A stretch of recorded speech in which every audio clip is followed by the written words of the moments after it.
সকলকে স্বাগতম জানাই আজকের এই ভিডিওটিতে। পে স্কেল নিয়ে আজকে বড় একটি নিউজ পেয়ে গিয়েছি আমাদের মাননীয় অর্থমন্ত্রীর কাছ থেকে। পে স্কেল নিয়ে অনেক ধোঁয়াশা ছিল, সেটা আশা করি এই ভিডিওর মাধ্যমে আপনাদের কাছ থেকে ধোঁয়াশাটা দূর হয়ে যাবে। পে স্কেল সংক্রান্ত নানা বিষয় নিয়ে আলোচনা করা হবে এই ভিডিওর মাধ্যমে। আপনারা জানেন এই ইউটিউব চ্যানেল এবং ফেসবুক পেজের মাধ্যমে প্রত্যেকদিন পে স্কেল সংক্রান্ত সর্বশেষ আপডেট আপনাদের সামনে তুলে ধরা হয়। আজকের এই ভিডিওটি দেখলে আপনি যে গুরুত্বপূর্ণ বিষয় সম্পর্কে জানতে পারবেন সেটি থাকছে আপনার মোবাইল বা কম্পিউটার স্ক্রিনে। প্রথমে আপনি জানতে পারবেন আমাদের মাননীয় অর্থমন্ত্রী পে স্কেল বাস্তবায়ন নিয়ে যা চূড়ান্ত কথা বলেছেন আজকে। তারপরে আমরা জানবো পে স্কেল বাস্তবায়ন নিয়ে আমাদের প্রধানমন্ত্রীর মুখ্য সচিব কি জানিয়েছেন। দুইটা গুরুত্বপূর্ণ ব্যক্তি যারা পে স্কেল বাস্তবায়নের সাথে সম্পৃক্ত, তারা পে স্কেল নিয়ে কি বলেছেন সেটি থাকছে আজকের এই ভিডিওটি না টেনে একদম শেষ পর্যন্ত দেখলে পে স্কেল সংক্রান্ত নানা ইস্যু আপনার সামনে উঠে আসবে এবং আপনি জানতে পারবেন। তাই বলবো ভিডিওটি টানবেন না। তাহলে চলুন আমরা সময় নষ্ট না করে ভিডিওর মেন অংশে চলে যাই এবং সর্বশেষ আপডেটগুলো জেনে নিই। আমরা ভিডিওর মেন অংশে চলে এসেছি। প্রথমে আমরা জেনে নিব আমাদের মাননীয় অর্থমন্ত্রী আমির খসরু মাহমুদ চৌধুরী পে স্কেল বাস্তবায়ন নিয়ে আজকে প্রথম আলোর একান্ত সাক্ষাৎকারে পে স্কেল নিয়ে তার কাছে অনেক প্রশ্ন করা হয়েছে। তার প্রশ্নের বিপরীতে আমাদের অর্থমন্ত্রী ইতিবাচক কি বলেছেন, পে স্কেল নিয়ে সামনে কিভাবে আগাচ্ছে সরকার, সে সকল অনেক ইঙ্গিত পাওয়া গিয়েছে তার আজকের এই সাক্ষাৎকারে। তাহলে চলুন আমরা জেনে নিই আমাদের মাননীয় অর্থমন্ত্রী কি জানিয়েছেন পে স্কেল বাস্তবায়ন নিয়ে। অর্থমন্ত্রী আমির খসরু মাহমুদ চৌধুরী জানিয়েছেন, নতুন বেতন কাঠামো অর্থায়ন নিয়ে সরকার হিসাব কিতাব করছে, অর্থাৎ কার্যক্রম যে এখন চলমান রয়েছে। বিশেষ করে উচ্চ পর্যায়ের একটি কমিটি গঠন করে দেওয়া হয়েছে জুডিশিয়াল পে কমিশনের। কিছু জটিলতার বিষয় দেখা গিয়েছে, সেটি নিয়ে কাজ করছে উচ্চ পর্যায়ের একটি কমিটি। এই উচ্চ পর্যায়ের একটি কমিটি কার্যক্রম শেষ হলেই কিন্তু মন্ত্রিসভায় উপস্থাপনের জন্য পে স্কেল উঠতে পারে। এজন্য আপনাদের কাছে অনুরোধ করব, পে স্কেল বাস্তবায়ন নিয়ে এখন সকলে সরব হব। সকলে বলবো 2026 সালের জুলাই থেকে বেসিক বেতনের 100% বাস্তবায়ন চাই। ভেঙে চুরে পে স্কেল দিলে সেটি কিন্তু আবার শুভঙ্করে ফাঁকি হয়ে যাবে।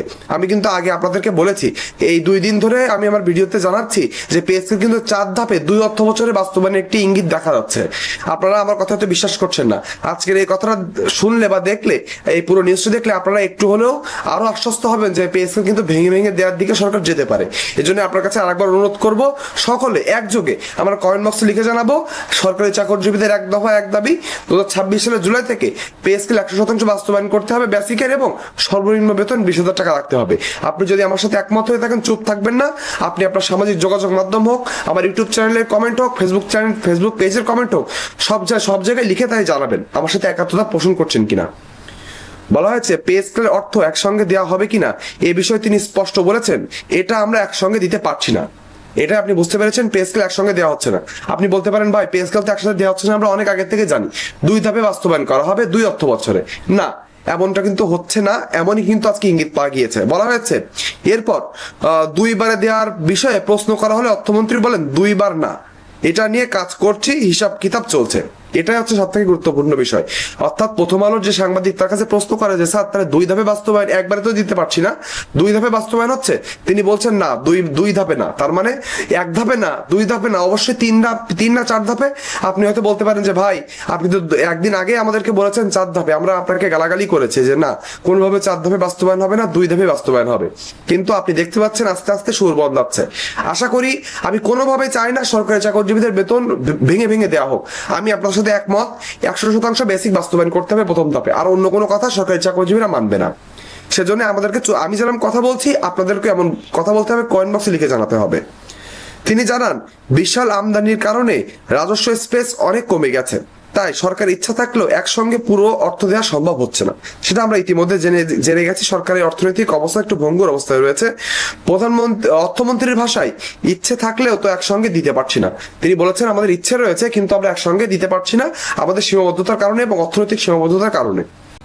ভিডিওর এই অংশে এসে আপনি এখানে একটি ছবি দেখতে পাচ্ছেন, যেটি আমার ইউটিউব চ্যানেল এবং ফেসবুক পেজের। ইউটিউব চ্যানেল থেকে যারা ভিডিও দেখে থাকেন তার শতকরা 80% মানুষ আমার ইউটিউব চ্যানেলটিকে সাবস্ক্রাইব করেন না।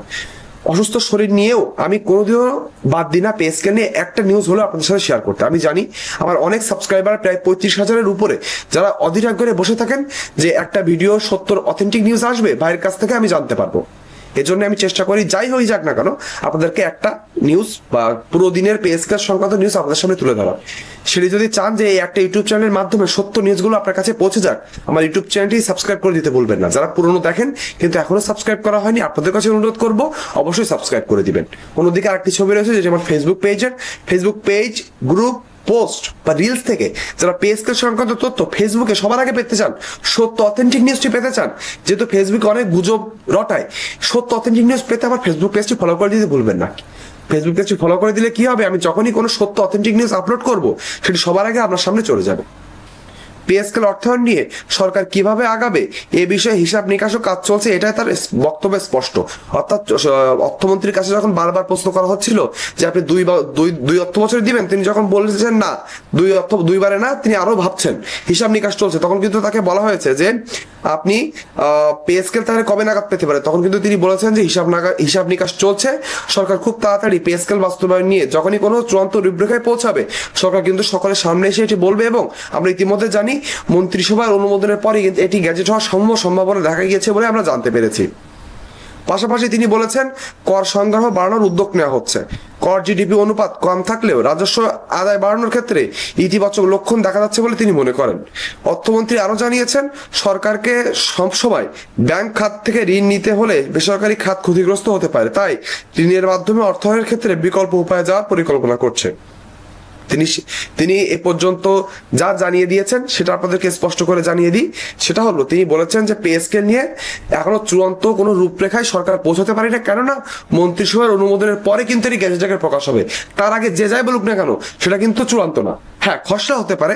অর্থমন্ত্রীর কথা শুনে আমরা কি বুঝলাম, পে স্কেল আসছে ঠিক, এখনো কিছুদিন সময় লাগতে পারে, যেহেতু তিনি বলেছেন এখনো হিসাব নিকাশ চলছে। তিনি একবার বা দুই ধাপে পে স্কেল বাস্তবায়ন করতে পারছেন না, সেজন্য 3 থেকে 4 ধাপে পে স্কেল বাস্তবায়ন হতে পারে, এটা কিন্তু আমরা জেনে নিয়েছি। এবার আমরা চলে আসবো ভিডিওর দ্বিতীয় অংশ এবং আরো গুরুত্বপূর্ণ অংশ, সেটি হলো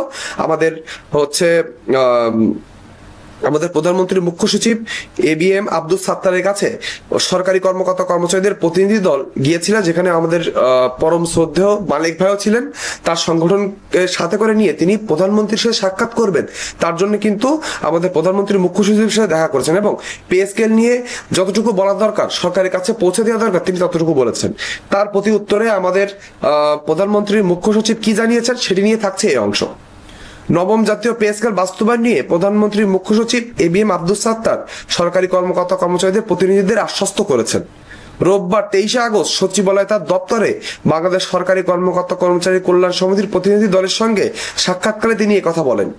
পে স্কেল দ্রুত প্রজ্ঞাপন জারির দাবি জানালে মুখ্য সচিব বলেন যা দেওয়া হবে আপনারা পেয়ে খুশি হবেন। তার মানে এটা সব থেকে বড় ইতিবাচক দিক। সরকার কিন্তু কোনোভাবে বলছে না পে স্কেল এই অর্থ বছর দিতে পারবো না, বা পে স্কেল হবে কিনা আমরা এখনো শিওর বলতে পারছি না। বারবার কিন্তু তারা বলেছে পে স্কেল তারা বাস্তবায়ন করছে, শেষ দিকের হিসাব নিকাশ বাকি রয়েছে এবং সরকার যতটুকু দিবে সরকারি চাকরিজীবীদের জন্য ততটুকু আশা করি সরকারি চাকরিজীবীরা ততটুকু পেয়ে খুশি হবেন, এটাই কিন্তু তারা ব্যক্ত করেছেন অভিব্যক্তি। তার এই বক্তব্যে বোঝা যায় পে স্কেল নিয়ে সরকারি কর্মকর্তা কর্মচারীদের জন্য ইতিবাচক কিছু দেওয়ার বিষয়ে তিনি জানিয়েছেন। এটা কিন্তু খুবই গুরুত্বপূর্ণ। এমন কথা বিশেষ করে সরকারি উচ্চ পর্যায়ে কারোর মুখ থেকে যদি আমরা শুনতে পাই তাহলে কিন্তু সত্যি সত্যি সরকারি চাকরিজীবীরা একটু হলেও তারা আশা রাখতে পারে, তারা আশায় বুক বাঁধতে পারে। কিন্তু বারবার যখন আমরা দেখি যে আমাদের বিভিন্ন সামাজিক যোগাযোগ মাধ্যম সহ বিভিন্ন নিউজ পোর্টাল এবং অনলাইন যে অনুষ্ঠানগুলো হয় সেখানে বিভিন্ন আমাদের দেশের গণ্যমান্য অর্থনীতিবিদরা বা অন্য বিদরা এসে জানান যে পে স্কেল দরকার নেই, এমন অনেক সরকারি চাকরিজীবীরা এসেও বলছেন আমার পে স্কেল দরকার নেই, 18 লাখ মানুষের জন্য 18 কোটি মানুষের দরকার, কি কষ্ট ফেলানোর দরকার নেই। কিন্তু এই দীর্ঘ 11 বছর ধরে যে সরকারি চাকরিজীবীরা পে স্কেল পায় না, কই তখন তো কেউ বলেনি যে পে স্কেল কেন দেওয়া হচ্ছে না। 5 বছর তো অতিক্রম হয়ে গেল, বাংলাদেশের নিয়মে 5 থেকে 6 বছরের একটি পে স্কেল আসছে, কই 5 থেকে 6 বছর হয়ে গেল পে স্কেল কেন দেওয়া হচ্ছে না, না তখন কারোর আর কোনো কথা ছিল না। কিন্তু এখন যখন সরকারি চাকরিজীবীরা একটু সুযোগ সুবিধা বাড়ানোর কথা এসেছে তখনই সকল অর্থনীতিবিদ উঠে পড়ে লেগেছেন যে পে স্কেল যেন না হয় তা নিয়ে সর্বোচ্চ চেষ্টা করছেন। পে স্কেল হতে হবে এবং এটা সরকারি চাকরিজীবীদের মৌলিক অধিকারে পরিণত হয়েছে। কেননা সরকারি চাকরিজীবীদের কাছ থেকে আপনি ইউরোপ আমেরিকার মতো সার্ভিস চাইবেন কিন্তু বেতন দিবেন উগান্ডার মতো, আফ্রিকার দেশের মতো, অনুন্নত দেশের মতো, তাহলে কি আপনি কোনোদিনও ইউরোপ আমেরিকার মতো সার্ভিস পেতে পারবেন? আমি মনে করি কোনোদিনও পারবেন না। আপনি যে বীজ বপন করবেন সেখান থেকে তো তেমন উদ্ভিদই জন্মগ্রহণ করবে।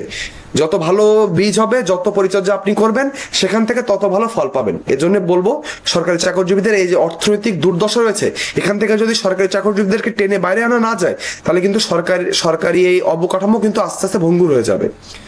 আমরা জানি যে সরকারি চাকরিজীবীদের ভিতরে বেশ কিছুটা অংশ অসাধু রয়েছে, যারা দেখা যায় যে অসৎ উপায়ে দেশের সাধারণ মানুষকে হয়রানি করে, অনেক অসাধু উপায়ে অর্থ উপার্জন করে। কিন্তু এর সংখ্যা অনেক কম, বিশ্বাস করেন এর সংখ্যা 100-তে 5 জন যারা এমন করেন। আর বাদ বাকি যে 95 জন রয়েছে যারা সৎ পথে তাদের পরিবারকে ভালো রাখতে চান, তাদের কিন্তু এই অল্প অর্থে কোনোভাবে সম্ভব হচ্ছে না। সরকারের কাছে অনুরোধ করব, সরকারের উচ্চ পর্যায় থেকে যেহেতু পে স্কেল বাস্তবায়ন নিয়ে সবসময় ইতিবাচক কথা হয়েছে, আমরা সে কথায় বিশ্বাস রেখে সরকারের কাছে অনুরোধ করব যত দ্রুত সম্ভব পে স্কেল গ্যাজেটিভ প্রকাশ করতে এবং নবম পে স্কেল আন্ডারে সরকারি চাকরিজীবীদের একটু আর্থিক সুযোগ সুবিধা বাড়িয়ে দিতে। এবার বলা হয়েছে যে আমাদের প্রধানমন্ত্রীর মুখ্য সচিব তিনি নতুন বেতন কাঠামো কত টাকা হবে, কত শতাংশ বাড়বে, কত তারিখে প্রজ্ঞাপন হবে, এই বিষয়ে নির্দিষ্ট কোনো কিছু জানাননি, যেহেতু কার্যক্রম এখনো চলমান রয়েছে।